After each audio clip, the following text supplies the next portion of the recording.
If I had to start my coaching practice over, I would do this one thing first. And it's probably not what you think, but I'll tell you, it would have saved me years, decades of feeling frustrated, discouraged, and disappointed. You see, I used to think that if I found just the right advice, I'd finally figure out how to make this coaching business practice thing work. And so I listened to everyone. I listened to business coaches. I listened to coaching and healing mentors. And I even listened to well-meaning friends and family members. And they all had opinions on what I should do. They told me, you should focus in on one specific niche. You need a fancy website first. And what's everyone else doing? Yet every time I followed their advice, instead of trusting my own instincts, I felt even more disconnected from my own vision. Looking back now, I can see what was really happening. I wasn't struggling to get clients because I lacked knowledge. I was struggling because I didn't trust myself to attract them in a way that felt right for me. And that reminds me of something that Gay Hendricks talks about in his book, The Big Leap. Have you read it? It's really good. He describes two of the zones that we operate in. He talks about the zone of excellence, and these are the things that we're really good at, that other people easily recognize in us, and they encourage us to do them. These are our strengths, right? And then there's the seemingly elusive zone of genius. This is what we're truly meant to do. It's effortless, it lights us up, it feels even magical. But here's what I realized the problem was. Other people can only see in us our zone of excellence, and only we recognize our zone of genius. So when I asked for guidance, people naturally pointed me in the direction of the things that they saw as my skills, as my strengths. And yet the things that they saw for me, they just felt practical, logical, safe, boring. But because I didn't trust myself, I didn't recognize my own zone of genius, I followed their vision instead of my own. And that's what I kept trying to build a business on, and it wasn't very appealing. And I can imagine Abraham Hicks would have a field day with this one, wouldn't they? Where's the joy? Where's your passion? Where's the excitement? How do you expect people to resonate with you when you have no wonder about what you're doing? And is it any wonder that I wasn't attracting clients? Because vibrationally, I didn't believe they'd want me. So if I were starting a coaching or a healing practice in 2025, the first thing I would do was really tap into and commit to my vision, fully, unapologetically. Are you curious about how I stopped second-guessing myself and then started to follow a clear, aligned path forward in my business? Once I realized that other people's advice was constantly pulling away from my own vision, I had to ask myself, what would my business look like if I actually trusted myself? And how would my business look if I stopped second-guessing myself and I fully committed to the path that felt most aligned to me? But here's the thing, when we finally decide, we make that commitment to follow our own path, we still hear a lot of noise from experts, from amateurs, from people who are generally critical of everything. Everyone has an opinion, except seemingly us. So I kept hearing this voice in my head say, are you sure that's the right decision? But what if it doesn't work? Gary Vee said to do it this way. And because we've spent so much time listening to others, we've trained ourselves to doubt our own inner voice and guidance. It's like the business equivalent of, do these jeans make my butt look big? We're always needing to be reassured that our choices are okay. So even when we want to follow what feels right, there's that nagging voice inside that we might be making a mistake. So I just gave up with the whole thing. In early 2024, I gave up my coaching business dream for the last time. I washed my hands of it, and you know what? I felt such a sense of relief. What I didn't realize in that moment was that what I was actually letting go of was the pressure of trying to create a business based on someone else's experiences, beliefs, and expectations. And then just a few months later, in July of 2024, the universe, in its mystical, magical ways, presented a micro-business opportunity that fully matched the vision that I had always had for my business. Now, let me be clear, the real shift wasn't the opportunity itself. It was that for the first time, I wasn't looking for someone else to tell me it was okay to go all in on this. I finally decided to trust myself to do this my way. One of my favorite quotes is from Hal Elrod, and he says, "The moment you accept responsibility for everything in your life is the moment you gain the power to change anything in your life." So when I started this new business, I embraced the wisdom of those words. And maybe right now you're feeling what I felt back then. I was trying so hard to make the right decisions when deep down I knew that I was making the wrong ones. I kept trying marketing strategies that worked for others, and I tried to convince myself that I could make them work for me too. I could make them, I could force them to work for me. Yeah, law of attraction, we know better, and we still do this stuff, right? Because those methods didn't work for me. So this aha moment that I experienced, this shift, it happened when I stopped asking, well, how are they doing it?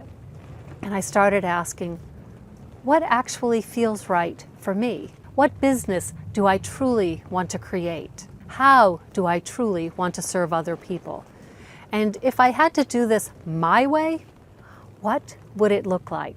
Because here's the thing, if you're waiting for someone else to validate your decisions, you're giving away your power.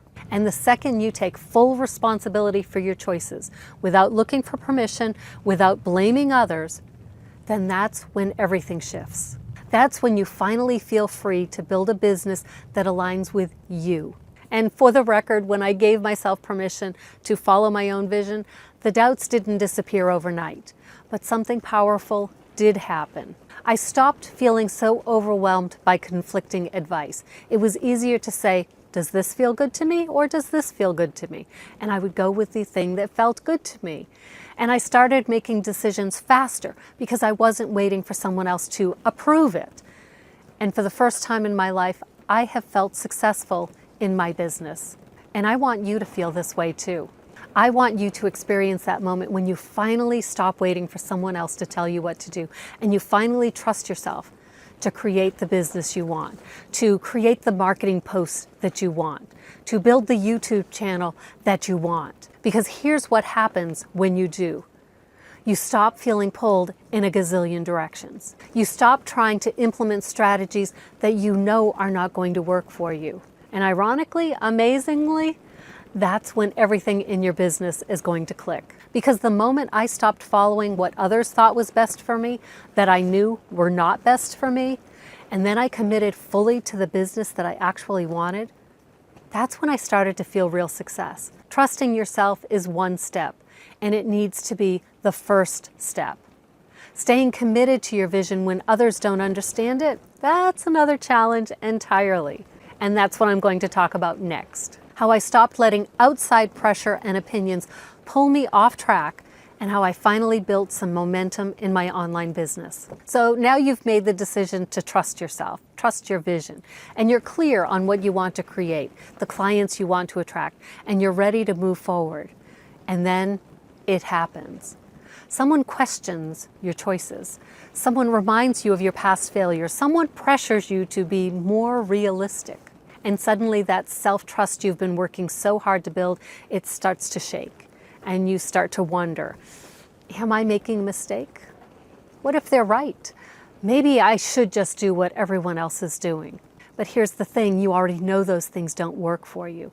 And this is why your vision is so important, because trusting yourself is one thing. Staying committed and focused on your vision when others don't understand it, that's another thing completely. And that's where the heart of your business is going to grow from. But here's what I want you to remember. Most people, those people, they're not trying to tear down your dream on purpose. But when they see you stepping into something that's unfamiliar to them, it makes them uncomfortable. And they want to protect you. They want you to be safe. They don't want you to feel disappointed again.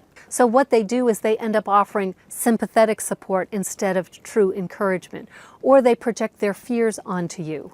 Or they remind you of every time you've started this business and you just couldn't get it going. It's like you've set your bar up here. This is your vision. But other people, they think it's down here. It feels more realistic to them. Here's the difference. They're seeing your zone of excellence. Up here, your vision, this is your zone of genius. And they can't see that. And whether they mean to or not, they're planting seeds of doubt that grow into a garden of hesitation. So when the people you love the most, they don't believe in or they can't even see your vision, it causes you to start questioning yourself, doesn't it? Now, I can't believe how long it took me to figure this out. And hopefully what I'm sharing with you today, it cuts a few years or maybe a few decades off of your learning curve. Are you ready for it? Their doubts were never about me. They were about their own fears, their own comfort zones, and their own experiences. So I didn't need them to see or believe in my vision. I just needed to see and believe in it myself. And perhaps most importantly, I don't need to convince anyone that my vision is valid or that it's real, that it's my mission. What I needed to do, and what you need to do too, is embrace, whether it's quiet or reluctant, your inner rebel. After all, having your own business, your coaching and healing practice, that requires a bit of rebelliousness, doesn't it? Because I could hear the years of societal conditioning in my head, those voices that were saying, how dare you choose something other than the grind of working when someone else tells you to work, doing what they tell you to do? How dare you think that you're different or special enough to create something magical? So once I made that shift to trusting myself, to embracing the purpose-guided vision the universe gifted to me, I stopped explaining it. I stopped looking for permission, and I stopped waiting for other people to give me permission to move forward. And when I did that, everything changed. If you're struggling to stay committed to your vision because the people around you don't believe in it, don't believe in your business, here's what I want you to do. Remember, you are allowed to have a vision that other people don't understand. You are allowed to build your business that looks different from what other people are doing or others expect you to do. You don't have to prove anything to anyone.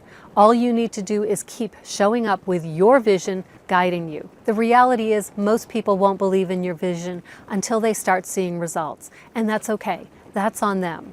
You believing in it is all you need, and that is enough.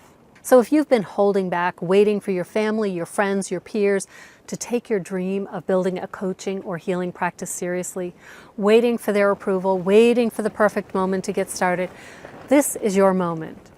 This is your moment to stop waiting and start taking aligned action to bring your vision to life. This is an exciting time for you. I am so excited for you. And I want to know, what are you going to do first? YouTube thinks you should watch this video. What do you think?